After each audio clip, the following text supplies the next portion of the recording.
Hi అండి. అందరికీ నమస్కారం. ఈ వీడియో చూసే ముందు మీ ఇష్టదైవం పేరు కామెంట్ చేయండి. వృశ్చిక రాశి వారు దీపావళి వచ్చే లోపల ఇంట్లో ఉన్న ఈ వస్తువులను తీసి బయటపడేయండి, లేదంటే నరకం. వృశ్చిక రాశి వారు ఈ 4 రోజుల్లో అర్జెంటుగా మీ ఇంట్లో ఉన్నటువంటి 5 వస్తువులను తీసి బయటపడేయండి, లేదంటే చాలా నష్టపోతారు. ఈ 5 వస్తువులు కనుక మీ ఇంట్లో ఉంటే లక్ష్మీదేవి ఇంట్లో క్షణం కూడా నిలబడదు. మీకు పట్టినటువంటి దరిద్రాన్ని ఎవరూ కూడా ఆపలేరు, ఆఖరికి ఆ భగవంతుడు కూడా. ఎందుకంటే మీ ఇంట్లో ఉన్నటువంటి ఈ 5 రకాల వస్తువుల వలన మీ ఇంట్లోపలికి లక్ష్మీదేవి పొరపాటును కూడా అడుగు పెట్టడానికి ఇష్టపడదు. అలాగే ఇంట్లో ఉన్నటువంటి జ్యేష్ఠాదేవి బయటికి వెళ్ళడానికి కూడా ఇష్టపడదు. ఎన్నో రకాలైనటువంటి పూజలు, వ్రతాలు, నోములు చేసుకుంటూ ఉంటారు. దీపం, ధూపం, నైవేద్యాలతో ఆ భగవంతుడిని కూడా ఎంతో పూజిస్తూ ఉంటారు. అయినా సరే మీకు ఇంకా ఈ సమస్యలకు కారణం ఏంటో తెలుసా అండి? మీ ఇంట్లో ఉన్నటువంటి ఈ 5 వస్తువులేనండి. కాబట్టి వృశ్చిక రాశి వారు తక్షణమే ఆ వస్తువులు కనుక మీరు బయటపడేసినట్లయితే కనుక మీరు చేసేటటువంటి పూజలు కానీ, వ్రతాలు కానీ ఏవైనా సరే ఆ దైవానికి చెందుతాయి. లేదంటే మీరు ఎన్ని చేసినా కూడా మీకు కష్టం తప్ప వచ్చేటటువంటి ఫలితం అనేది ఏమీ ఉండదు. ఈ వీడియోలో చెప్పినట్లుగా అత్యవసర పనులన్నీ పక్కన పెట్టేసి ఈ విషయాల మీద దృష్టి పెట్టండి. లక్ష్మీదేవి కటాక్షం లేకపోతే మనం ఎంత కష్టపడినా ఫలితం శూన్యం.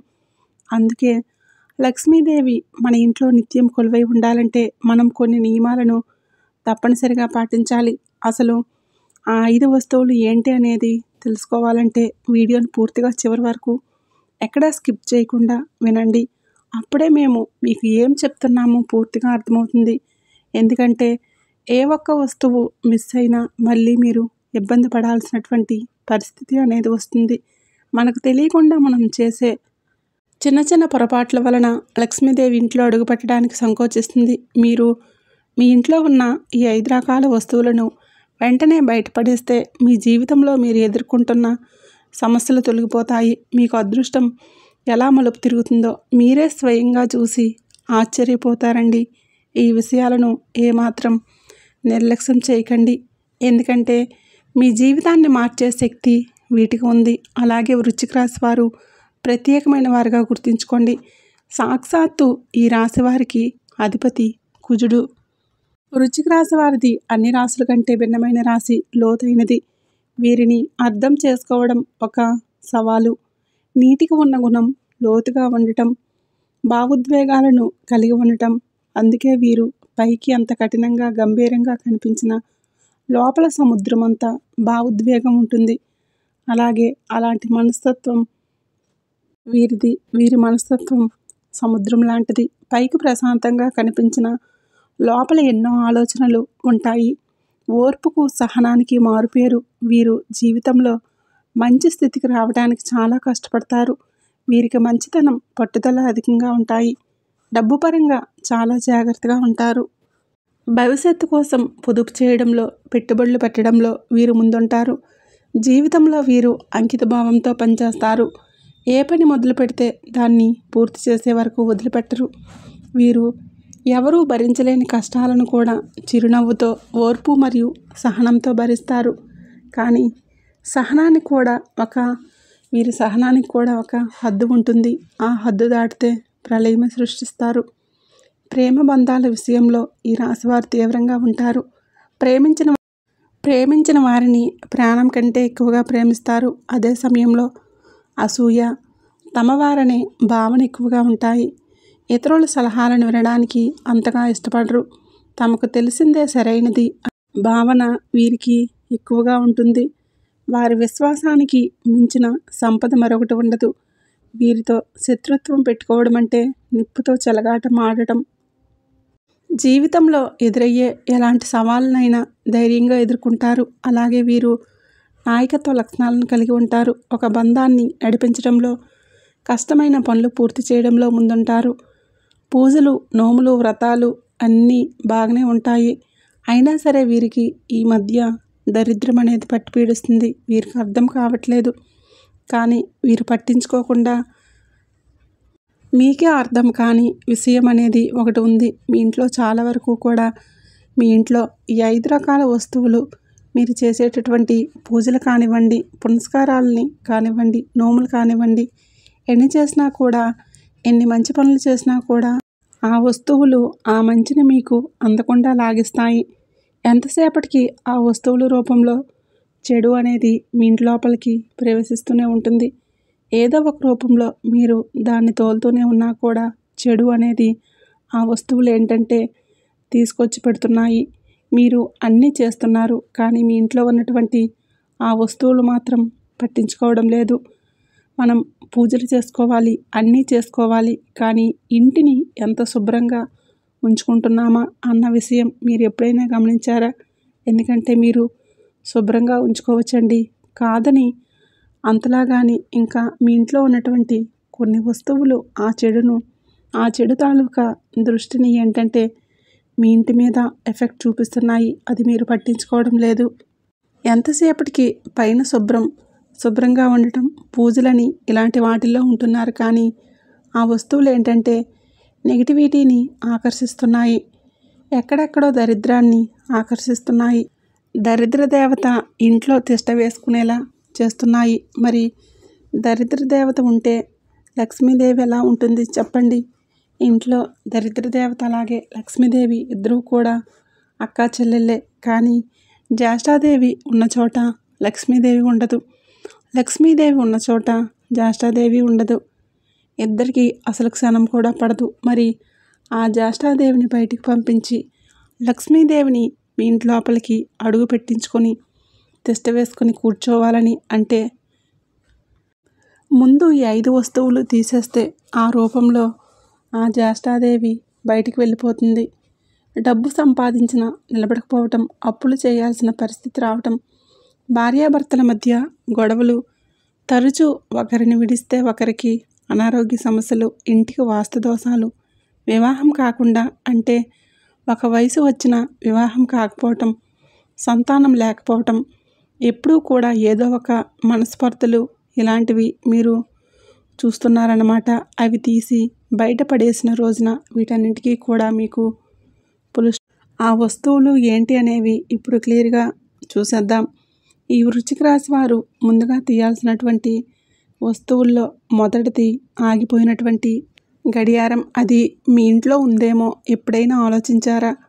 మీరు ఆగిపోయినటువంటి గడియారాలు అది ఏ రూపంలోనైనా అండి, ఒక వాచీల రూపంలో ఉన్నాయా అంటే గోడకు తగిలించినటువంటి గడియారాలు అనే కాదు, కొంతమంది ఇళ్లల్లో గోడకు తగిలించినటువంటి గడియారాలు ఆగిపోయి ఉంటున్నాయి. వాటికి బ్యాటరీలు వేసి తీసుకురాకుండా అట్లాగే వదిలేస్తున్నారు. ఎందుకంటే ఇప్పుడు టైం ఎక్కడికక్కడే చూసుకుంటూ ఉంటున్నారు, మన చేతుల్లో పని కాబట్టి.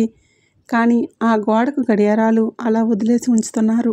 అదేంటంటే మీకు టైం ఆపేస్తుందన్నమాట. అంటే ఎక్కడికక్కడ ముందుకు సాగకుండా వచ్చేటటువంటి అవకాశాలన్నింటినీ లాగేసేయడం. గోడకు ఉన్నటువంటి గడియారాలు బ్యాటరీలు కనుక లేకపోతే అర్జెంటుగా వాటికి ముందు బ్యాటరీలు వేసి ఆ గడియారాలను కదిలేటట్లుగా చేయండి.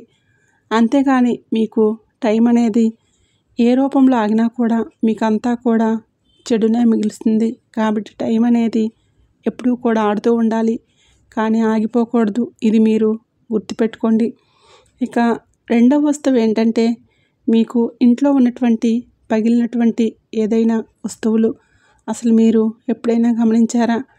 ఏదైనా పెద్ద వస్తువులు పగిలిపోతే అప్పటికప్పుడు తీసి బయటపడేస్తూ ఉంటారు, కానీ మీరు పట్టించుకోకుండా మీ ఇంట్లో పగిలిన వస్తువులు చిన్నవి అవ్వచ్చు, కొన్ని పెద్దవి అవ్వచ్చు, కొన్ని వస్తువులు అలా మూలన పడి ఉంటున్నాయి. కప్పులు కొంచెం లైట్గా క్రాకులు ఇవ్వటాలు అవ్వచ్చు, లేదన్నా కొంచెం పగుళ్ళు అవ్వచ్చు, ప్లేట్లు విరిగిపోవటం, సొట్టలు పడిపోవటం, ఇలాంటివి మీరు ఎప్పుడైనా గమనించారా? ఇలాంటివి మీరు అస్సలు ఉంచుకోకండి. ఆ వస్తువులు అర్జెంటుగా తీసి బయటపడేయండి. చాలామంది ఏముందులే అని చెప్పేసి పట్టించుకోకుండా వెంటనే ఒక్కొక్కసారి కొత్త వస్తువులు కొనుక్కురాగానే పగిలిపోవటం, విరిగిపోవటం, ఇలా ఏదో ఒకటి జరుగుతుంది. అంటే ఆ వస్తువులతో మనకు అంతటితో రుణం తీరిపోయింది అనుకొని బయటపడేయాలి. అలా కాకుండా చాలామంది వాటిని కొంచెంగా గమ్ములాగా అంటించడం ఇలాంటివి చేసి అతుకు పెట్టేసుకొని వాడేసుకుంటూ ఉంటారు. కానీ ఏదైనా ఒకసారి కనుక పగిలిపోయింది అనుకుంటే దాంతో మనకు రుణం తీరిపోయింది. అది ఎంత పెద్ద ఖరీదైనటువంటి వస్తువైనా కావచ్చు, దాన్ని అర్జెంటుగా తీసి పడేయండి. పర్సు జిప్పులు పోయినవి కానీ, ఇలా ఫెయిల్ అయిన సాసర కప్పులు, విరిగిపోయినటువంటి దువ్వెనలు ఇలాంటివి కొన్ని చాలా వరకు కూడా నెగిటివిటీని ఆకర్షిస్తూ ఉంటాయి. వంటగది లోపల పగిలిపోయినటువంటి వస్తువులు ఏవైనా ఉన్నాయేమో చూసి అర్జెంటుగా బయటపడేయండి. ఇక మూడో వస్తువు వచ్చేటప్పటికి అద్దం. అద్దాన్ని అంటే మీరు ముఖం అద్దంలో చూసుకుంటూ ఉంటారు. ఆ అద్దం పగిలి ఉంటుంది. చాలామందికి కూడా ఒక్కొక్కసారి మన చేయి జారి కింద పడిపోవచ్చు. ఇంట్లో పిల్లలు ఉంటే పిల్లలు పడేస్తూ ఉంటారు. అలాగే కొంచెం లైట్గా క్రాక్ ఇచ్చిందిలే ఏముందిలే అని చెప్పేసి అలాగే మొహం చూసుకుంటూ ఈసారి తెచ్చుకుందాంలే, మళ్ళీ తెచ్చుకుందాంలే అని మర్చిపోతున్నాం అని చెప్పేసి రోజులు గడుపుతూ ఉంటారు. కొంచెం పగిలి ఉంటే లైట్గా జస్ట్ క్రాక్ ఇచ్చినా కూడా అది మనకు పగుళ్ళు కిందకే వస్తాయి. అలాంటి పగిలినటువంటి అద్దంలో మన ముఖాన్ని చూసుకోకూడదు. అలా చూసుకున్నప్పుడు మనకి దరిద్రం అనేది పట్టి పీడిస్తుంది. కాబట్టి ఆ పగిలిన అద్దం ఏదైనా ఉంటే అర్జెంటుగా తీసి బయటపడేసేయండి. దానిలో ముఖం చూసుకోవటం కానీ, దాన్ని ఇంట్లో పెట్టుకోవడం ఇలాంటివి చేయకూడదు. మనకి అద్దం ఆకర్షణ శక్తి అనేది ఎక్కువగా ఉంటుంది. అద్దం పగలకుండా నీట్గా ఉన్నప్పుడే మనకి మంచిని ఆకర్షిస్తుంది. అలా కాకుండా పగుళ్ళు, క్రాక్లు ఇచ్చినప్పుడు అది వెంటనే చెడును ఆకర్షిస్తుంది. చెడు సంకేతాలు మన ఇంట్లో జరిగేటట్లుగా చేస్తుంది. కాబట్టి పగిలిన అద్దాలు కానీ ఇలాంటివి పొరపాటును కూడా ఇంట్లో ఉంచుకోకూడదు. అందులో పొరపాటును కూడా ముఖం అనేది చూసుకోకూడదు. మనకి దేవుళ్ళ పటాలు కూడా చాలామంది పూజలు చేస్తూ ఉంటారు. పూజ చేసేటటువంటి పటాలు అవ్వచ్చు, పూజ గదిలో పటాలు అవ్వచ్చు, లేదా పూజలో ఉన్నటువంటి పుస్తకాలు అవ్వచ్చు, చదువుకుంటూ ఉంటారు కదండి. మంత్రాల పుస్తకాలు, అవి చినిగిపోయినటువంటి పుస్తకాలు కానివ్వండి, లేదా దేవుడు పటాలు క్రాకులు ఇవ్వటం, కొంచెం ఎక్కడన్నా లోపల ఉన్నటువంటి పేపర్, దేవుడి పేపర్ అనేది కొంచెం చిరిగి ఉండటం, ఏముందులే పగులే అని చెప్పేసి అట్లా ఉంచేయటం, అలాంటివి పొరపాటును కూడా చేయకూడదు. ఇలాంటివి చేయటం వలన ఆ ఇంట్లో దరిద్ర దేవత తిష్ట వేసుకొని కూర్చుంటుంది. దేవుడి పటాలు కానివ్వండి ఏదన్నా పగిలితే మాత్రం వెంటనే తీసేయాలి. ఆ గాజు ముక్కలను కూడా ఒక కవర్లో వేసేసి మూటలాగా కట్టేసి డస్ట్బిన్లో వేసేయండి. దేవుడి పటాలు పగిలి ఉన్నా కూడా మీరు చేసేటటువంటి పూజ మీకు లాభం రాకపోగా నష్టాన్ని కలిగిస్తుంది. కాబట్టి దేవుడి పటాలు పగిలి ఉంటే అది ఏ రూపంలోనైనా కానివ్వండి, కొన్ని చిన్న విగ్రహాలు కూడా విరిగి ఉండటం, పగిలి ఉండటం, ఎక్కువ రేటు పెట్టి తీసుకువచ్చాం కదా అని చెప్పి ఏముందిలే అని చెప్పి అట్లాగే అతుక్కొని పెట్టేస్తూ ఉంటారు. కానీ అలా ఎప్పుడూ కూడా ఆలోచించవద్దు. దాన్ని కనీసం మీరు గమ్ము పెట్టి అంటించుకొని ఇలా అయినా సరే వాడుకోవద్దు. అలా చేసినా కూడా అది మనకు పగిలినటువంటి వస్తువుతోనే సమానం. అలాంటి పూజ ఏమిటంటే చాలా వరకు కూడా నష్టాలను తెచ్చిపెడుతుంది. పూజా మందిరంలో వచ్చేటప్పటికి ఒక్కొక్క దేవుడి చిత్రపటాలు 2 కొందరికి ఉంటాయి. కొంతమందిని మీరు చూసినట్లయితే లక్ష్మీదేవి పటాలు 2 ఉంటాయి. శివపార్వతుల పటాలు 2 ఉంటాయి. సేమ్ అవే ఫోటోలు 2 ఉంటాయి. అలాగే సేమ్ చిత్రపటాలు 2 ఉండకూడదు. అలా వస్తువులు 2 కనుక ఉంటే దేవుడి పటాలు అవి చాలా వరకు కూడా వ్యతిరేకంగా ఉంటుందన్నమాట. కాబట్టి మీరు ఏం చేస్తారంటే ఎక్స్ట్రా ఉన్నటువంటి దేవుడి పటాలు మొత్తం కూడా తీసుకువెళ్ళి మీరు ఏదైనా దేవాలయానికి వెళ్ళి, మీ ఇంటి దగ్గరలో ఉన్నటువంటి దేవాలయానికి వెళ్ళి, గుడికి వెళ్ళి దేవుడి పటాలు మొత్తం అక్కడ చెట్లు ఉంటాయి కదండి, దేవుడి దగ్గర ఆ చెట్ల దగ్గర వదిలేసి రండి. ఎప్పుడూ కూడా పొరపాటును కూడా ఉంచుకోకూడదు. మీరు గుర్తుంచుకోవాల్సినటువంటి విషయం, మీ పెద్దవాళ్ళు చనిపోయినటువంటి వారు ఉంటారు కదండి, వారికి సంబంధించినటువంటి వస్తువులు ఏవైనా ఉంటే అర్జెంటుగా వాటిని కూడా తీసేయాలి. కొంతమంది పెద్దవాళ్ళ మీద ప్రేమతో మన పెద్దవాళ్ళే కదా, వారి ఆశీస్సులు మనకు ఉంటాయని చెప్పేసి వారి తాలూకా బట్టలు, బంగారం, వారు వాడుకున్నటువంటి మంచాలు ఇలాంటివన్నీ కూడా ఇంట్లో ఉంచుకుంటూ ఉంటారు. అవి ఎంత ఖరీదైనటువంటి వస్తువులైనా కావచ్చు, వారికి సంబంధించినటువంటి బంగారం ఏదన్నా ఉందనుకోండి, ఆ బంగారాన్ని కరిగించుకొని మీరు మళ్ళీ కొత్తగా ఏదైనా ఒక బంగారు వస్తువు తెచ్చుకోండి వారికి గుర్తుగా. అలాగే వారికి ఉన్నటువంటి మంచాలు అలాంటివి ఏమన్నా ఉన్నా సరే వాటిని ఇచ్చేసేయడం, లేకపోతే అమ్మేసి కొత్తగా వేరే వస్తువులు తీసుకొచ్చుకోవడం ఇలాంటివి చేయండి. అంతేగాని వారు వాడినవి మీరు ఉంచుకొని ఇంట్లో వాడటం వలన వారి తాలూకా ఉన్నటువంటి ఆ ఇంట్లో ఆరా అనేది తిరుగుతూ ఉంటుంది. దానివలన నెగిటివిటీ అనేది మీ మీద ఎక్కువగా పడుతుంది, మిమ్మల్ని ఎక్కువగా ఆకర్షిస్తూ ఉంటుంది. కాబట్టి మీ పెద్దవారికి సంబంధించి పితృదేవతలకు సంబంధించినటువంటి వస్తువులు ఏమన్నా ఉంటే వాటిని మార్పులు చేర్పులు చేసుకోవడం అనేది చేయండి. ఇప్పుడు మనం చెప్పుకున్నటువంటి ఈ 5 రకాలైన వస్తువులు ఈ దీపావళి పండుగలోపు ఈ 5 వస్తువులు తీసి బయటపడేసి ఇంటిని శుభ్రంగా ఉంచుకోండి. మీ ఇంటికి ధనం చూడండి ఎంత ఆకర్షిస్తుందో. మీకున్నటువంటి సమస్యలు కూడా తగ్గిపోయి భార్యాభర్తల మధ్య సఖ్యత పెరుగుతుంది, అన్యోన్యత కూడా పెరుగుతుంది, డబ్బు నిలబడుతుంది, అప్పులు తీరిపోతాయి. ఇంట్లో అంతకు ముందర ఉన్న అనారోగ్యం, చికాకులన్నీ కూడా తొలగిపోయి ఒక మంచి పాజిటివ్ వాతావరణం అనేది ఏర్పడుతుంది. ఈ వీడియో మీకు నచ్చిందని అనుకుంటున్నాను. ఈ వీడియో నచ్చినట్లయితే లైక్ చేసి మీ ఫ్రెండ్స్ అండ్ ఫ్యామిలీ మెంబర్స్కి షేర్ చేయండి. అలాగే మన ఛానల్ని తప్పకుండా సబ్స్క్రైబ్ చేసుకోండి.